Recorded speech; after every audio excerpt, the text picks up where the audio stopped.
Welcome back. And 5 students of a college in Onitsha, Anambra State, have emerged winners at the 2018 Technovation World Pitch Summit in Silicon Valley, US of A. The group of girls, codenamed Team Save a Soul, comprising 5 brilliant girls, Promise Nalue, Jessica Osita, Nwabuaku Osai, Adeze Onuigbo, and Vivian Okoye, developed a mobile application called FD Detector to tackle the problem of fake pharmaceutical products in Nigeria. They were named winners in the junior division of the Global Innovation Celebration after more than 7 months of hard work, innovation, and problem-solving by over 19,000 girls in 115 countries, supported by over 5,000 mentors. The state governor, Willie Obiano, was not at the event in California, but he spoke about the achievements of the young girls at an event celebrating the youth in Anambra State. Our girls from Regina Apache, one of the mission schools we have in Anambra State here, won the Technovation competition. What is Technovation? This is a technology application that helps you to solve a major problem in your area. You know, and these little girls are averaged 15 and a half years. If you divide their age, you get about 15 and a half years. You know, they were able to design an application that will help detect fake drugs. I know that that's one of the major problems Nigeria has, you know, particularly the people from the southeast, you know, and they were able to get this solution on there.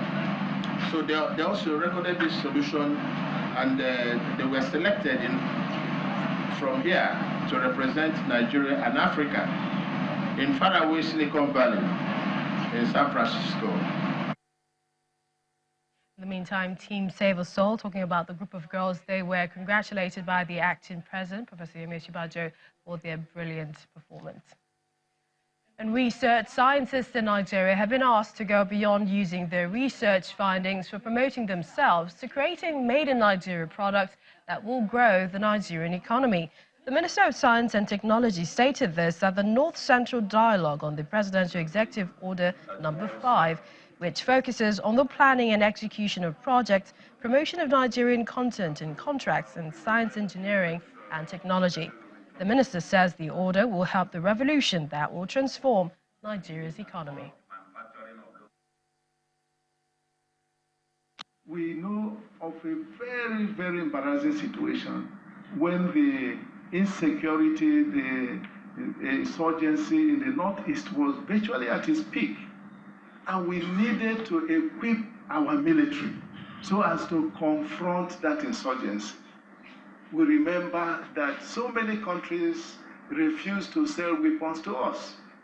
We had to even go with cash, looking for countries that can sell those weapons to us. And if you even compare the situation where we have in Nigeria and Brazil with respect to our defense industries and so on, you will know why it is very important that something had to be done. If we had an executive order like this, definitely we wouldn't have put ourselves in such an embarrassing situation. Let's take you to Edo State, where residents of Igara, Kokwedo local government area are calling for government's attention to the security challenges in the area following Thursday's attack on 2 banks and the killing of 8 people, including a policeman. They say the attacks are becoming recurring, the third of which in 6 years, and they want government to act immediately. Igara community, Akokwedo local government area in the Edo North Senatorial District of Edo State. Over the past 6 years, there have been 3 bank robberies with fatalities here. Thursday, 9th of August 2018, 2 banks, a police station and a pool office came under attack by heavily armed gunmen, killing more than 7 people, including a police officer. This young man lost a brother in the attack. And I saw the General Hospital ambulance carrying some cops from the building behind. and I had to go there to actually check to see if my actual brother was among, because I was already hearing information that he was shot. But on getting there, I saw him with pool of blood, and he was already dead. An eyewitness who runs a car wash nearby describes how the robbers stormed the Igara police station. So as I did here yesterday, they washed one bike. I just saw two men with shaka. They just moved front. Then the next thing, they dropped the shaka bag. They started removing guns. Then the next thing, they just faced the police station, started shooting. Then I ran away. Myself and the pastor, with the pastor who is the owner of the bike. Both of us ran away. Meanwhile, the Edo State Police Command has confirmed the incident in a press briefing. I'm happy to inform you that 3 of the armed robbers were gunned down. One was not dead as at the time the police swooped on them. He was able to give us useful information that we are actually processing with a view to effecting others who have taken to flight. A spokesman of the Oba of Igara blames hoodlums from neighboring states for the recurring bank robberies and killings. They are from neighboring states here. You know, we're in the boundary here. In view of the incessant attacks, it makes absolute sense to embrace a culture of vigilance and collaboration by all stakeholders to make Igara safe again. Osazobaza Channels Television News. Let's take you to Anne Weldo. She's got the latest of business.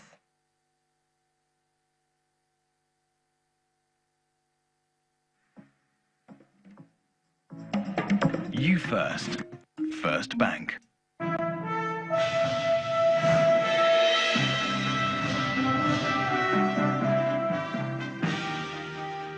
Well, thank you, Millicent. And yes, the latest is coming from the Securities and Exchange Commission. It is yet to make public its financial statements for 4 years now, because the documents have not been approved by the fiscal authorities. The Acting Director General of the Commission, Ms. Mary Uduk, clarified this while explaining the outcome of the just concluded 2-day Capital Market Committee meeting. The following resolutions were reached at the meeting. Number 1, that the Commission would constitute a market-wide financial technology committee to develop a fintech framework for the Nigerian capital market. You know that fintech is the way to go. That is, technology is the way to go. And if other industries are embracing it, it's time that the capital market come together and develop a framework, and that is what we have agreed to do. We're setting up a committee to do that. In addition to the physical delivery of annual reports and accounts, the existing pilot exercise of electronic distribution by public companies should continue, while efforts are made to enlighten shareholders and obtain their relevant email addresses to be able to send annual reports to them. I want to say it here very clearly that the accounts of the SEC, all of our accounts, have been well prepared and audited. But we haven't placed it on our website for a reason. And the reason is that they have not yet been signed. That is the only reason why they are not placed on the website. Nigeria's stock market has suffered its biggest loss in over 1 year due to heavy sell pressure by portfolio investors in high-value equities. Chimezie Obiwagu has the details.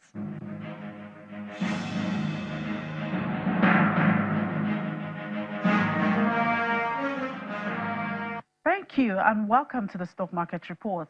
The equities market fell deeper into the red as the all-share index plummets 2.17% to close below the 36,000 mark, and that's the lowest drop this week.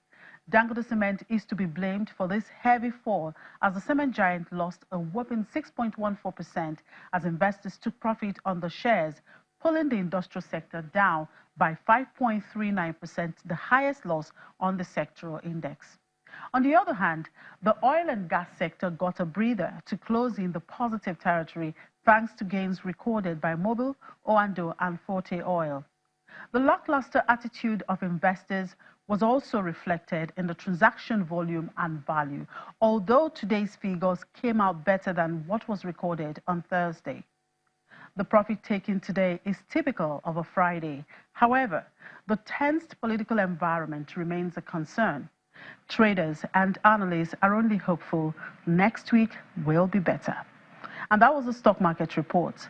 I'm Chimezie Obi Iwago.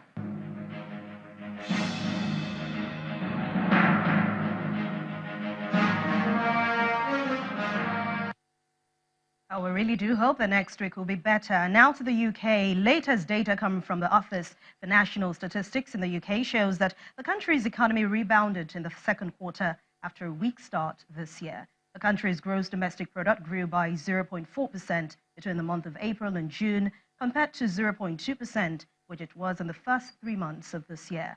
The head of the National Accounts of the ONS, Rob Ken Smith, says the retail prices and sales, reconstruction, and good weather all helped to make this rebound.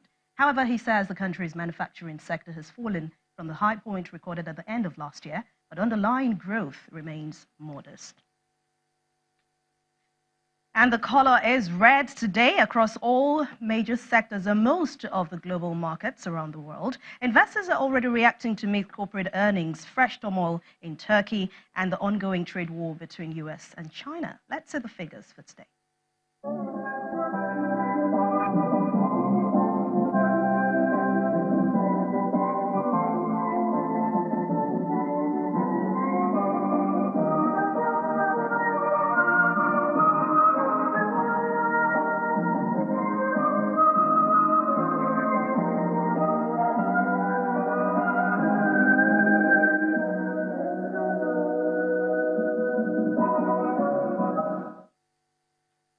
Thank you for watching Business News on the last trading day of the week. I wish you a wonderful week ahead. I'm Anne Mwawadu. It's back to you, Millicent.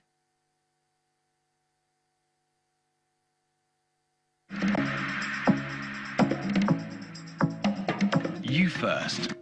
First Bank. Thank you, Anne. And it looks like we got the memo wearing a shade of red today.